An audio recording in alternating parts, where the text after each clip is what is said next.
Welcome back, everybody, and today we're going to be in Chapter 5, which deals with diagnosing. Now, this is the first step if you're going to help an organization enact change or to innovate or create. This is where you start to look at the organization, the groups, and the individuals, and we're going to be looking at all three of those individually today. So let's go ahead and get started with Chapter 5. Okay, everyone, and today we're in Chapter 5, which deals with diagnosing, and last week we saw the considerations that we need to make when we're hiring an OD professional, and one of the first things that they're going to do after they have been hired is to diagnose, and you need to understand the concepts as well in case you might be called upon to look at problems within the organization or be able to solve or innovate ideas and things for your company. Now, diagnosis is a collaborative process between the organization's members and the OD consultant. And here you're going to collect pertinent information, analyze it, and draw conclusions from active planning and interventions. So it's not anything complex, but you do need to follow these steps. Now, in the open systems model, and that's what we're going to be looking at. Here you need to be able to understand really the nature of an organization. And every organization, whether you are a service industry or a manufacturing industry, you have a system of elements that have to take place.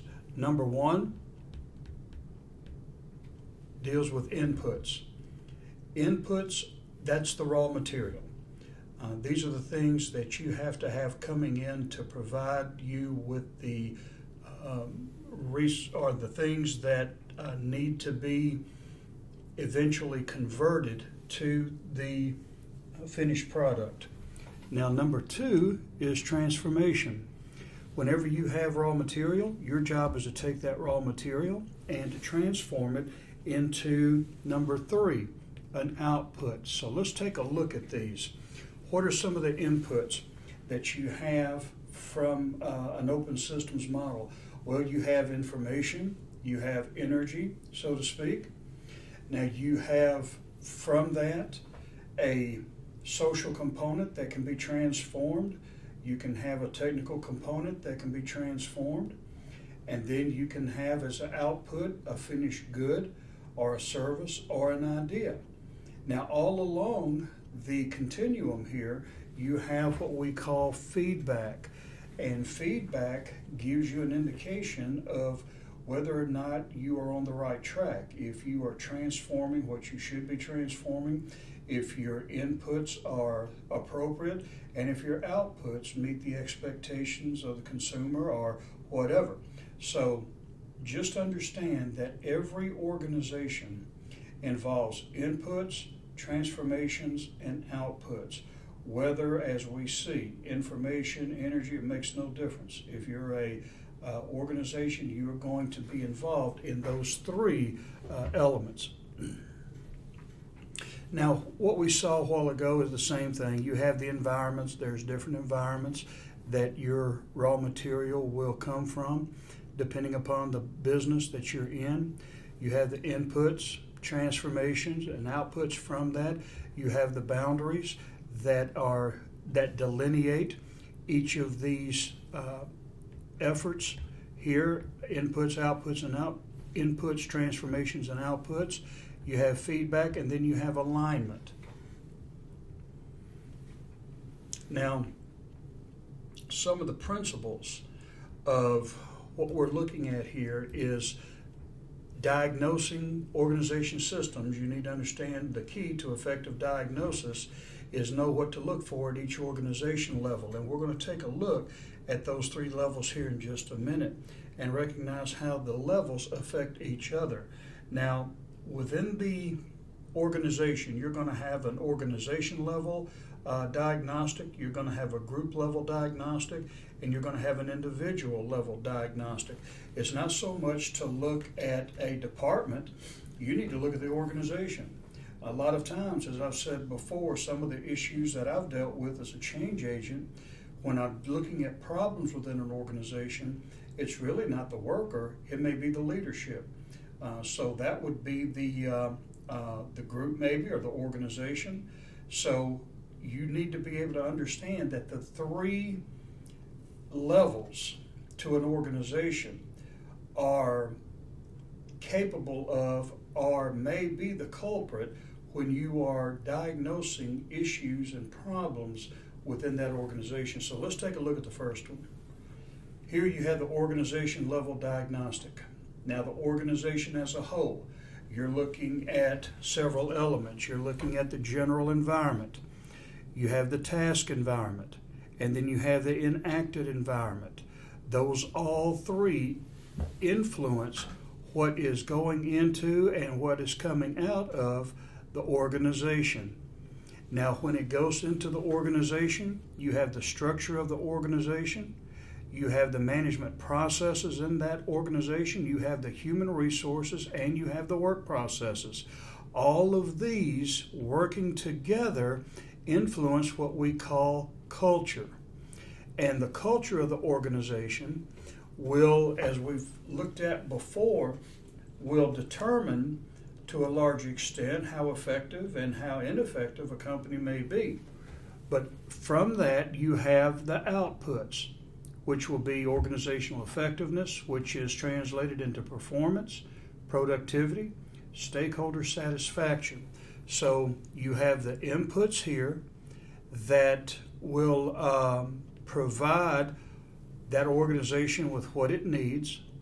Then you have the organization itself that will transform whatever those inputs are from the environment and produce outputs.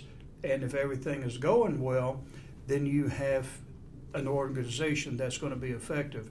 And normally, when there's a breakdown, you're going to be able, if you break the organization down to these components, you can better and more easily determine where those breakdowns are. Now we go a little bit more in depth, and today we're looking at, now from the organization, we look at the group level diagnostic. Again, you have the inputs, which in this case would be the design of the organization, maybe the culture. These are going to provide inputs to the transformation, and what you see here from a group level is goal clarity. Does the group know what you're doing? How effective is the functioning of the team? What are the norms that the group has? How is the group composed? Is it a task force that's developed because of problems in the company? Is the company, or is the group an eclectic group coming from different departments, or are they one department with similar backgrounds and professions? The task structure, do they know what the issue is? Do they have the roles delineated? Do they know what they're supposed to be doing? So these are going to be part of the design components within the transformation of those inputs into outputs. And if everything is working well, you have team effectiveness, which translates into quality of work life and performance. Now, the smallest level diagnostic would be the individual. And here you have, again, the organization's design, the culture, the group design, personal characteristics of that individual or individuals. They're going to provide input, and they're going to come to you with skill variety. Some will work autonomously. You have feedback about the results. They know the task and the significance and the task identity, which means they know what they're supposed to be doing. That's going to be transformed into output, and you're going to have individual effectiveness as a result, and it's going to be translated into job satisfaction, performance, absenteeism, and personal development. So as you can see, you go from a broad organizational diagnostic. You can take and that's how the organization is assessed.